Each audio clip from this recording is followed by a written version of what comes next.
Olá, vamos continuar. Antes de começar, vamos deixar uma dica super valiosa. Se você quiser encontrar materiais gratuitos e de qualidade para sua preparação, deixamos alguns links na descrição. Agora vamos começar. Título 5 do Processo Administrativo Disciplinar. Capítulo 1. Disposições Gerais. Artigo 143. A autoridade que tiver ciência de irregularidade no serviço público é obrigada a promover a sua apuração imediata, mediante sindicância ou processo administrativo disciplinar, assegurada ao acusado ampla defesa. Parágrafo 3º.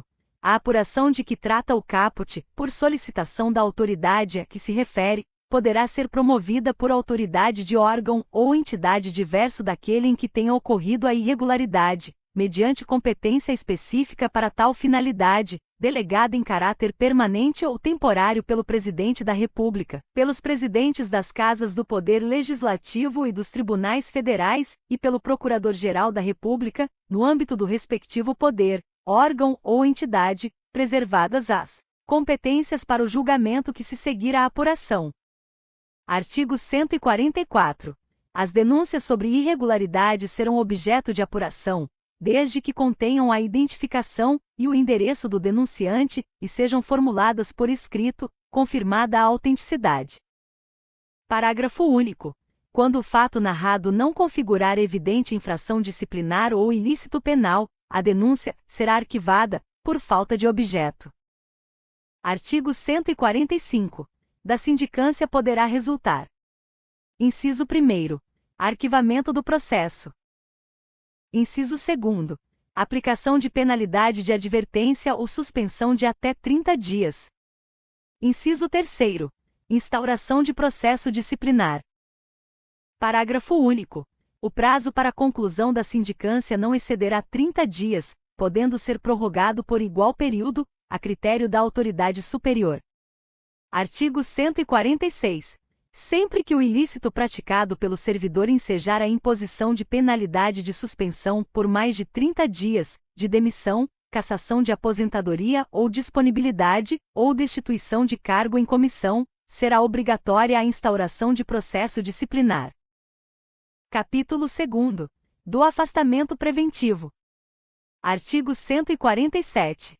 Como medida cautelar e a fim de que o servidor não venha a influir na apuração da irregularidade, a autoridade instauradora do processo disciplinar poderá determinar o seu afastamento do exercício do cargo, pelo prazo de até 60 dias, sem prejuízo da remuneração. Parágrafo único. O afastamento poderá ser prorrogado por igual prazo, fim do qual cessarão os seus efeitos, ainda que não concluído o processo. Capítulo 3. Do processo disciplinar. Artigo 148.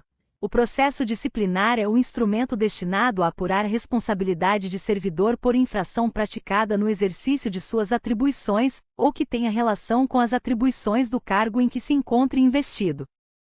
Artigo 149.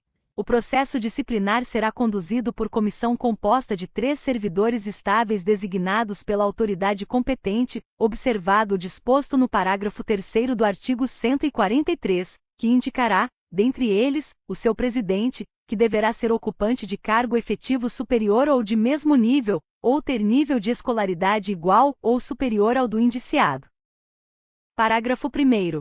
A comissão terá como secretário servidor designado pelo seu presidente, podendo a indicação recair em um de seus membros. Parágrafo 2º. Não poderá participar de comissão de sindicância ou de inquérito, cônjuge, companheiro ou parente do acusado, consanguíneo ou afim, em linha reta ou colateral, até o 3º grau. Artigo 150. A comissão exercerá suas atividades com independência e imparcialidade, assegurado o sigilo necessário à elucidação do fato ou exigido pelo interesse da administração. Parágrafo único. As reuniões e as audiências das comissões terão caráter reservado. Artigo 151. O processo disciplinar se desenvolve nas seguintes fases. Inciso 1º. Instauração, com a publicação do ato que constituir a comissão.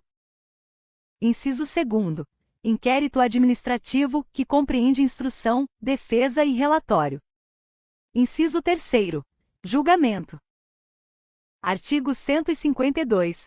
O prazo para a conclusão do processo disciplinar não excederá 60 dias, contados da data de publicação do ato que constituir a comissão, admitida a sua prorrogação por igual prazo, quando as circunstâncias o exigirem. Parágrafo 1º. Sempre que necessário, a comissão dedicará tempo integral aos seus trabalhos, ficando seus membros dispensados do ponto, até a entrega do relatório final. Parágrafo 2º. As reuniões da comissão serão registradas em atas que deverão detalhar as deliberações adotadas. Seção 1ª. Do inquérito. Artigo 153. O inquérito administrativo obedecerá ao princípio do contraditório, assegurada ao acusado ampla defesa, com a utilização dos meios e recursos admitidos em direito. Artigo 154. Os autos da sindicância integrarão o processo disciplinar, como peça informativa da instrução. Parágrafo único. Na hipótese de o relatório da sindicância concluir que a infração está capitulada como ilícito penal, a autoridade competente encaminhará cópia dos autos ao Ministério Público, independentemente da imediata instauração do processo disciplinar. Artigo 155. Na fase do inquérito, a comissão promoverá a tomada de depoimentos, acariações, investigações e diligências cabíveis, objetivando a coleta de prova, recorrendo, quando necessário, a técnicos e peritos, de modo a permitir a completa elucidação dos fatos. Artigo 156. É assegurado ao servidor o direito de acompanhar o processo pessoalmente ou por intermédio de procurador, arrolar e inquirir testemunhas, produzir provas e contraprovas e formular quesitos, quando se tratar de prova pericial. Parágrafo 1º. O presidente da comissão poderá denegar pedidos considerados impertinentes, meramente protelatórios, ou de nenhum interesse para o esclarecimento dos fatos. Parágrafo 2º. Será indeferido o pedido de prova pericial, quando a comprovação do fato independer de conhecimento especial de perito. Artigo 157. As testemunhas serão intimadas a depor mediante mandado expedido pelo presidente da comissão, devendo a segunda via, consciente do interessado, ser anexado aos autos. Parágrafo único. Se a testemunha for servidor público, a expedição do mandado será imediatamente comunicada ao chefe da repartição onde serve, com a indicação do dia e hora marcados para a inquirição. Artigo 158. O depoimento será prestado oralmente e reduzido a termo, não sendo lícito a testemunha trazê-lo por escrito. Parágrafo 1º. As testemunhas serão inquiridas separadamente. Parágrafo 2º. Na hipótese de depoimentos contraditórios ou que se infirmem, proceder-se-á à acariação entre os depoentes. Artigo 159. Concluída a inquirição das testemunhas, a comissão promoverá o interrogatório do acusado, observados os procedimentos previstos nos artigos 157 e 158. Parágrafo 1º. No caso de mais de um acusado, cada um deles será ouvido separadamente, e sempre que divergirem em suas declarações sobre fatos ou circunstâncias, será promovida a acariação entre eles. Parágrafo 2º. O procurador do acusado poderá assistir ao interrogatório, bem como à inquirição das testemunhas, sendo-lhe vedado interferir nas perguntas e respostas, facultando-se-lhe, porém, requiri-las, por intermédio do presidente da comissão. Artigo 160. Quando houver dúvidas sobre a sanidade mental do acusado, a comissão proporá à autoridade competente que ele seja submetido a exame por junta médica oficial, da qual participe pelo menos um médico psiquiatra. Parágrafo único. O incidente de sanidade mental será processado em auto apartado, e apenso ao processo principal, após a expedição do laudo pericial. Artigo 161. Tipificada a infração disciplinar, será formulada a indiciação do servidor, com a especificação dos fatos a ele imputados e das respectivas provas. Parágrafo 1º. O indiciado será citado por mandado expedido pelo presidente da comissão para apresentar defesa escrita, no prazo de 10 dias, assegurando-se-lhe vista do processo na repartição. Parágrafo 2º. Havendo 2 ou mais indiciados, o prazo será comum e de 20 dias. Parágrafo 3º.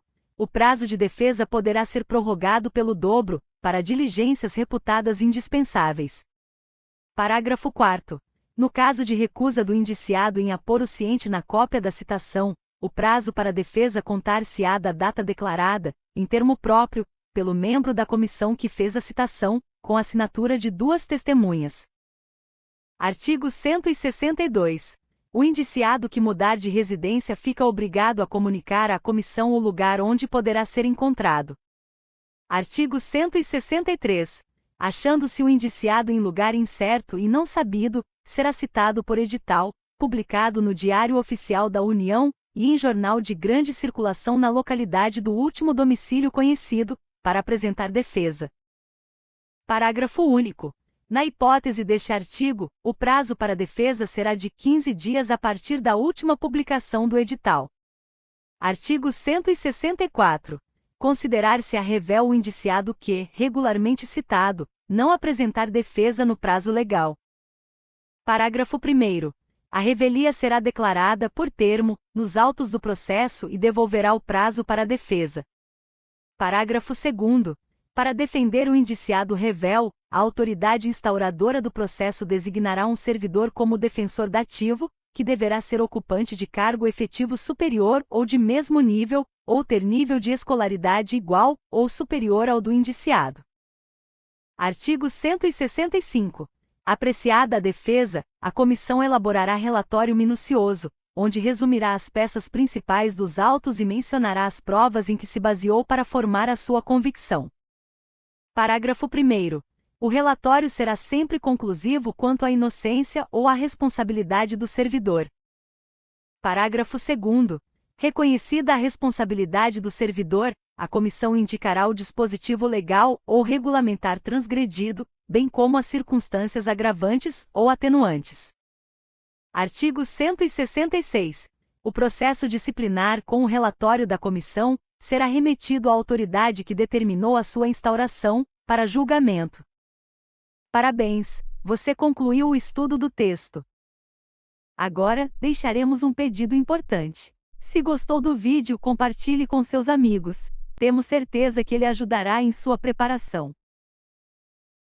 Por hoje é só. Obrigada e até breve.